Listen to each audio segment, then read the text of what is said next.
मैं हूँ हिना आदिल। अपना पसंदीदा शो देखने के लिए हमारा YouTube चैनल सब्सक्राइब कीजिए और बर वक्त मालूमात के लिए बेल आइकॉन प्रेस कीजिए।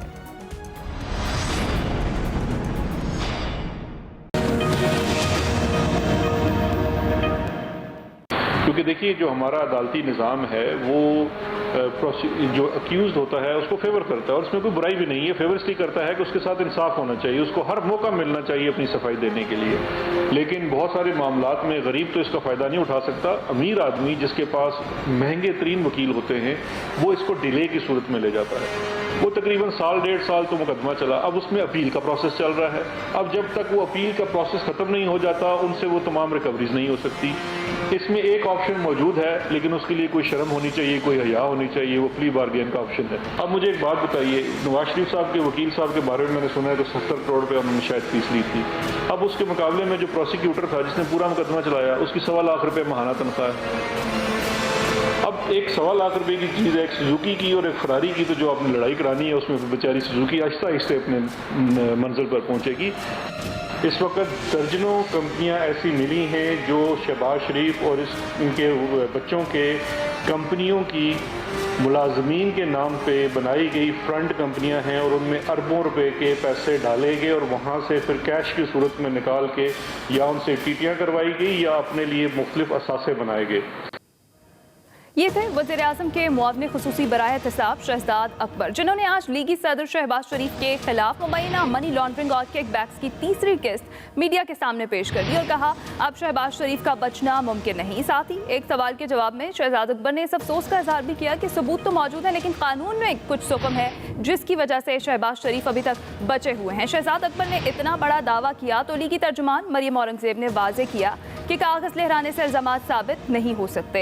एयाज खान साहब, अब उन्होंने ये कहा है कि कानून में कुछ सुकम मौजूद हैं जिसकी वजह से शहबाज शरीफ अब तक बचे हुए हैं और क्या कानूनी सुकम करप्शन केसेस साबित करने में की राह में बड़ी रुकावट हो सकता है आपके ख्याल में? देखिए, उन्होंने खुद ही कह दिया कि वो ज्यादा से ज्यादा क्या कर सकता है, 70 करोड़ लेने वाला डिले कर सकता है ना। अगर आपके पास सबूत है तो कितना डिले हो जाएगा? 1.5 साल हो गया, 2 साल, 2.5 साल, अल्टीमेटली सजा मिलनी चाहिए। लेकिन वही कहूंगा कि खुशी से मरना चाहते अगर एतबार होता।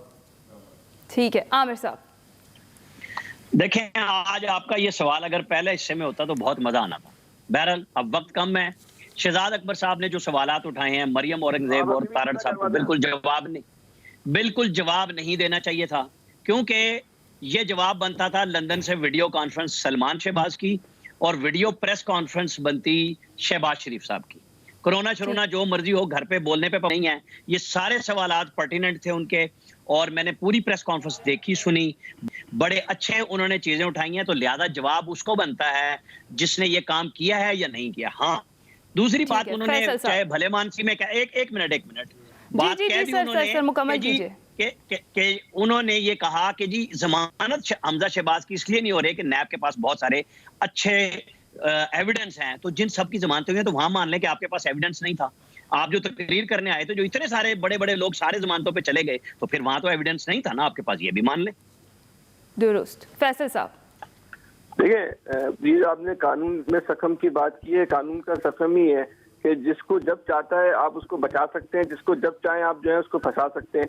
जब चाहें आप जो है वो किसी कैदी को जो है बचा के इलाज के नाम पे जो है पाकिस्तान से बाहर भेज दें और कैदी पाकिस्तान से बाहर जाके इलाज भी ना कराए।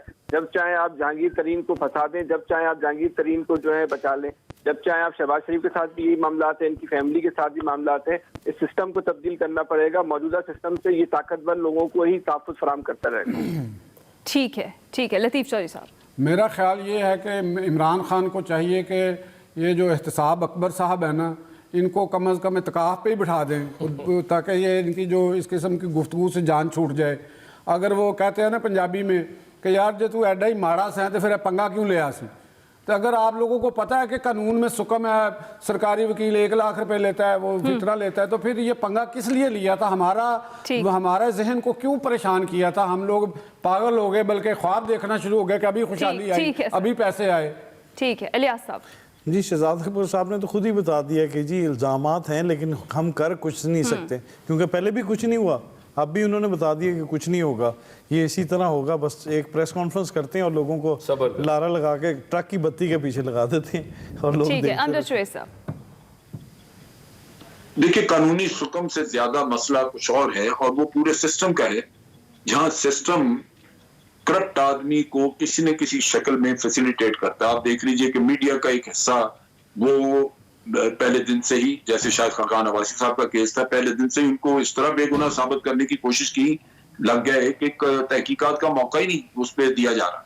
इसी तरह बाकी भी सिस्टम जो है आपका, वो नैब में चले जाएं, एक कमजोर किस्म की वो इंक्वायरी करेंगे, जानबूझ के करेंगे या नालायकी से करेंगे, बहरहाल एक कमजोर इंक्वायरी जिसमें बेशुमार सुकम होंगे।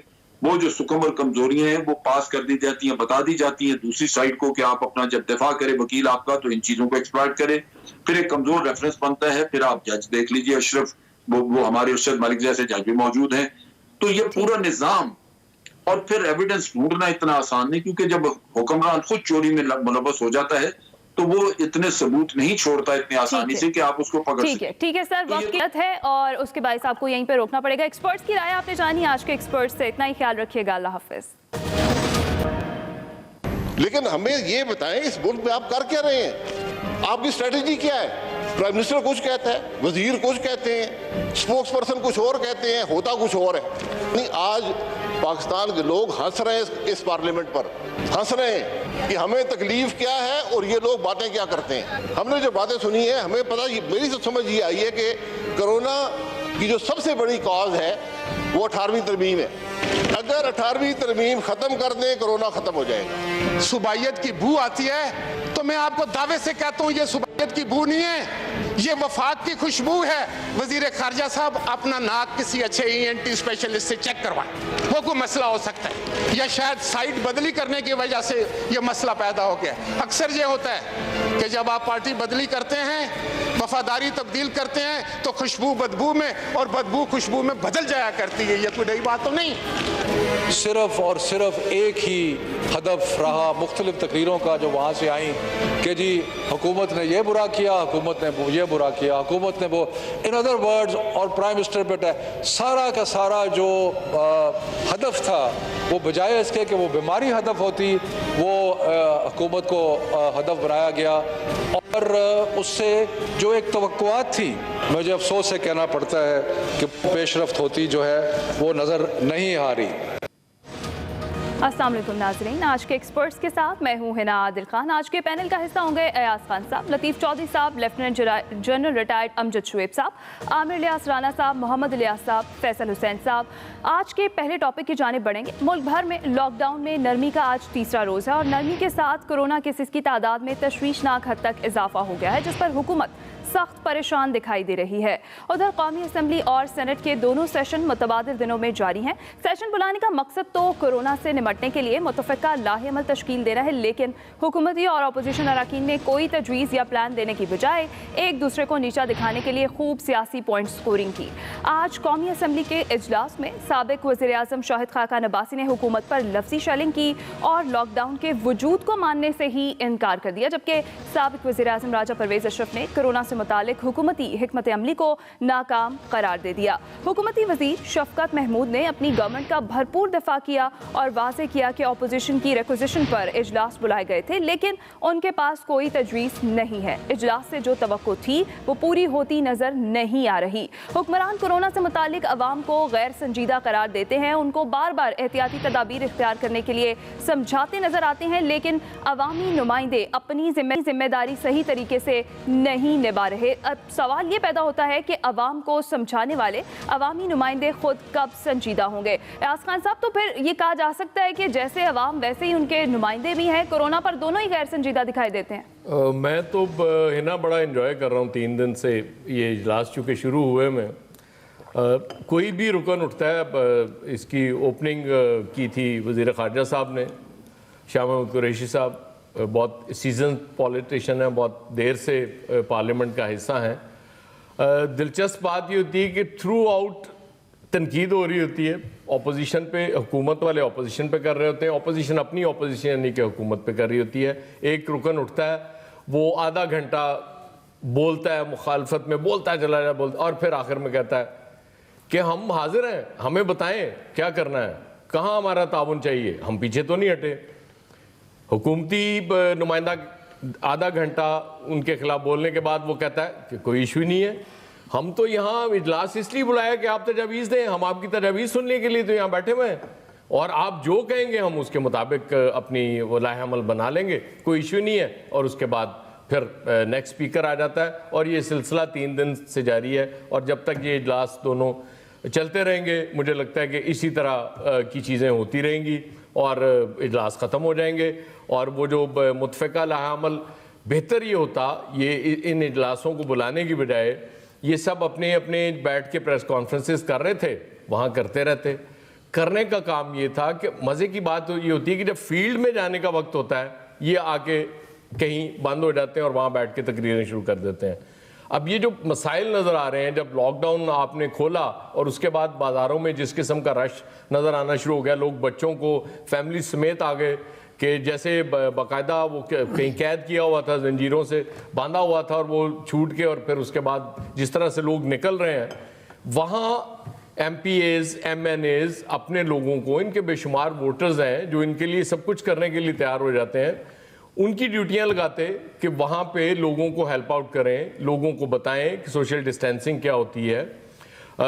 मास्क लेके पहुँच जाते मार्केटों में और देखते, क्योंकि कई जगहों पे तो 90% लोग बगैर मास्क के आए हुए हैं, वहाँ लोगों को मास्क दे देते, कहीं हैंड सैनिटाइज़र पकड़ के खड़े हो जाते, लोगों को एक शाउर दे देते, इतना बड़ा काम हो जाता। और फिर वो एक टाइगर फोर्स भी थी, वो टाइगर्स पता नहीं कहाँ चले गए, वो तो इसीलिए बनाई गई थी ना कि जब मसाइल ज़्यादा बढ़ेंगे और फिर वो आके कहीं मदद कर रहे होंगे, वो भी नज़र नहीं आ रहे। वो इनिशिएटिव खुद प्राइम मिनिस्टर साहब भी वो उनसे खिताब भी कर चुके हैं, वो इनिशिएटिव लेते हैं लेकिन वो ऑन ग्राउंड कुछ भी नहीं है। तो ये तो मजाक वाली बात है। अपोजिशन भी बिल्कुल ठीक कह रही है कि गवर्नमेंट की कोई पॉलिसी नहीं है, वो बिल्कुल ये बात ठीक है कि लोगों को रोजगार चाहिए, आपको लॉकडाउन में नरमी करनी पड़ेगी, कारोबार खोलने पड़ेंगे, लेकिन उस पर होमवर्क नहीं नजर आ रहा। अचानक आप खोल देते हैं और फिर आप बंद करने की बातें कर रहे हैं, अब फिर अचानक बंद कर देंगे, फिर मसाइल पैदा हो जाएंगे। ठीक है, अमजद शुएब साहब, आपके ख्याल में आवाम को समझाने वाले आवाम के ही नुमाइंदे कब संजीदा होंगे इस मामले पर? बिस्मिल्लाहिर्रहमानिर्रहीम। देखिए, बात यह है कि हुकूमत ने जो कुछ इक़दाम किए वो ठीक है कि वो परफेक्ट नहीं थे, वो लेट भी थे। जो हमने शुरू में जैसे लॉकडाउन किया तो तवक्को ये थी कि लॉकडाउन बड़ा सख्त होगा, लोगों को बाहर निकलने की कतई इजाजत नहीं होगी, लेकिन वो लोग फिरते फिराते रहे, दुकानें बंद रही, कारोबार बंद रहा। उसके बाद मजबूरी थी कि अब आपने लॉकडाउन को खोलना था। इसकी वजह ये बुनियादी तौर पे कि पूरी दुनिया में देखा यह गया है कि अवाम मुकम्मल तौर पे सब कुछ छोड़ छाड़ के बंद नहीं किया जा सकते, और अगर आप उनको इसी कंडीशन में रखें लॉकडाउन की हालत में, तो उन्होंने खुद आके बाहर आपको डिफाई करना था, या आपका लॉकडाउन तोड़ देना था, खत्म करना था, और फिर आपको मजबूरन कोई सख्त इक़दाम उठाना पड़ता। तो इस लिहाज से एक चीज आपने बेहतर की कि जब अवाम की तरफ से मजीद तावन नहीं है, अवाम सब्र नहीं कर सकते, तो लॉकडाउन खत्म करना ही जरूरी था। ये तो हो गया, लेकिन अब बात यह है कि इस सारे किस्से में आप, मैं या कोई भी ऑपोजिशन के लोग बैठ जाएं और वो पिछली लकीर को अगर पीटते रहें, यही रोना रोते रहें कि जनाब आपने लॉकडाउन लेट किया, या आपने प्लान नहीं बनाई थी, या आपने इक़दाम नहीं किए थे। फिर पूरी दुनिया में ये मसला बना हुआ है। ये कोरोना कोई हमेशा आता है, हर साल, ये खुदा न खास्ता कोई आपका रोजाना की प्रॉब्लम है। ये तो एक ऐसा इशू जो तारीख में पहली दफा हमारी अपनी जिंदगी में ये पहली दफा हम देख रहे हैं, और हर जगह ये मसला है कि वो प्लान उस तरह की नहीं है जिस तरह के हालात उस मुल्क में बन रहे हैं, क्योंकि आवाम की तरफ से आपको तावन नहीं है। लिहाजा होना ये चाहिए था कि ऑपोजिशन आज खसूसी तौर पे वो इकदाम करने के लिए बताती, वो तजावीज लेके आती, जिससे कि सूरत हाल को बेहतर करने में मदद मिलती, बजाय इसके कि आज की संगीनी को समझा जाए। आज जो हालात हैं, जिस तरह जानों का ज़िया हो रहा है, या पूरा मुल्क जो है वो एक खौफ व खतर की लपेट में आया हुआ है, तो इसको, इस सिचुएशन को इम्प्रूव करने के लिए आप जमा हुए हैं और आप वहां पे कोई तजावीज दें। तजावीज की बजाय वही तनकीद जो हम पिछले 1.5 महीने 2 महीने से करते चले आ रहे हैं। तो जनाब, आपकी मीटिंग का, पार्लियामेंट में जाने का फायदा क्या हुआ? फिर तो आप घर बैठे रहते, बयानबाजी तो हो ही रही थी। मेरा अपना अंदाजा है, मेरा अपना ख्याल है कि ये कतन भी किसी भी, मैं समझता हूँ गवर्नमेंट ने तो गलतियां की सो की, और हम पूरे पिछले 2-3 महीने से उनको तनकीद कर रहे हैं, लेकिन अब कम से कम इनको संजीदा होना चाहिए था। जो लगता है कि आज भी सियासत हुई और संजीदगी से इस मामले पर गौर नहीं किया गया। जहां इतना बड़ा मसला, जहां आवाम को आपने कायल करना है कि जनाब अपने घरों में रहें, बहुत बेजा बाहर ना निकलें, बहुत अशद जरूरत हो तो बाहर निकलें, उनको आपने एहतियाती तदाबीर के बारे में अपने अपने इलाके में लोगों को इस चीज से रोशनास कराना है, सख्ती से उनको इस काम पे लगाना है कि आप अपने मुंह पे मास्क पहने, गले न मिलें, हाथ न मिलें, जो कुछ भी हम जितनी भी तदाबीर हैं। लेकिन उसकी बजाय आपने वो चैप्टर खोला जो कि 2-3 महीने से पहले से खुला ही है, और आपको आज का जो मौका था वो हाथ से गया, जाया किया, और कोई भी पॉजिटिव कंट्रीब्यूशन नहीं की गई। ठीक है जी, आमिर साहब आप क्या कहेंगे? देखें, हुकूमत की तरफ से चूंकि वजीर खारजा शाह महमूद कुरैशी ने बुनियाद गलत कर दी तो हमने उस पर तनकीद की थी, लेकिन हिज़्ब इख्तिलाफ का जो रवैया सामने आ रहा है, सवाए आज कुछ बातें मैं कहता हूं कि शायद खाकान अब्बासी ने कुछ बेहतर बात की, अदरवाइज हिज़्ब इख्तिलाफ की भी कोई तैयारी नहीं। उनको बाकायदा एक प्लान देना चाहिए था कि जी ठीक है कि गवर्नमेंट अगर नाकाम है जो वो कह रहे हैं, और हमने बहुत सारी चीज़ों में ये देखा कि स्टार्ट में जरा ये ठीक नहीं थे, फिर वो जो इकदाम होने चाहिए थे वो किए गए। तो अब अगर जिस पे तनकीद करनी है तो उसका हल भी हिज़्ब इख्तिलाफ को देना चाहिए, जो हमें बिल्कुल नजर नहीं आया। फुकदान नजर आ रहा है, 20-25 अरकान 342 में से बैठे हों, और जब ये हाजिरी का रिकॉर्ड जाएगा तो उसमें तमाम की छुट्टियां हो जाएंगी या वो हाजिरी बैठ के शक्ल दिखा के चले जाते हैं। संजीदगी का आलम ये है कि कोरम का चूंकि दोनों ने तय कर लिया तो उसके बाद दोनों तरफ से बात, दोनों के अराकीन गायब हो गए। पैसे लेने में दोनों अराकीन, दोनों अतराफ के, हिज़्ब इख्तिलाफ और हुकूमत के, कोई नहीं छोड़ता। 11-12 दिन के पैसे मिलेंगे, सब लेंगे। सब ने यह भी इत्तेफाक कर लिया कि एक दिन छोड़ के सेशन होगा, जुम्मे वाले दिन टाइम फिश हो जाएगा। और क्या किया है? कुछ भी नहीं किया, तजावीज़ ना कोई। देखे ना, असद उमर आते वो बात भी करते और उनसे कोई क्वेश्चंस वगैरह भी हिज़्ब इख्तिलाफ कर लेती। जो इस सारे मामले में सबसे ज्यादा इन हैं जो फौज के साथ बैठ के काम कर रहे हैं, जो सिविलियन गवर्नमेंट की नुमाइंदगी कर रहे हैं, और सारे के सारे फैसलों में सबसे ज्यादा वजीर आजम के साथ बाखबर है। ये बाकी तो कहानियां करने के लिए आ रहे हैं ना। देखिए फवाद चौधरी के जी मैं नहीं आऊंगा, आज स्पीकर ने, डिप्टी स्पीकर ने भी उन्हें खत लिख दिया कि जी अच्छा जी आप आके तजावीज़ दें, खत के जरिए हमें तजावीज़ ना दें कि कोरोना से कैसे बचना चाहिए और सोशल डिस्टेंसिंग होनी चाहिए और सेशन नहीं होना चाहिए था। तो उनको डिप्टी स्पीकर को जवाब देना पड़ा कि आप आके बात करें। तो ना हुकूमत संजीदा है, ना हिज़्ब इख्तिलाफ संजीदा है, और लोग देख रहे हैं कि कहाँ पे ये मामला जाएगा, और इन्हीं को जवाब देना पड़ेगा कल को जब ये इलेक्शन में जाएंगे। ठीक है, लतीफ़ चौधरी साहब। हिना देखें, बात अब जो है वो एक सिंपल सी बात है कि ये जो पार्लियामेंट हमारे सामने जो तकरीरें हुई दिखाई, इनकी संजीदगी का सवाल पूछा आपने कि भी संजीदा क्यों नहीं होते, तो वो एक पंजाबी में कहते हैं ना कि अकल अगर दुकाना च मिलती होंगी ना कीमतन, तो सिर्फ अमीर लोग खरीदते और कोई गरीब का बच्चा अकलमंद जहीन ना होंदा।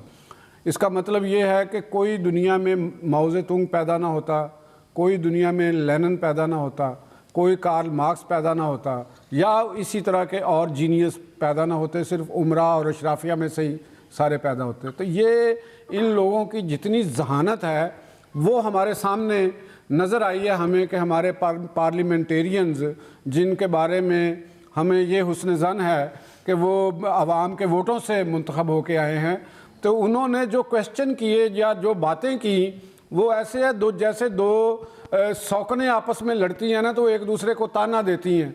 तो वही मंजरनामा हमारे सामने है। अगर इस वक्त पूछने की जो बातें थी, प्राइम मिनिस्टर साहब, इससे बड़ा बहरान शायद हमारी ज़िंदगी में दोबारा कभी ना आए।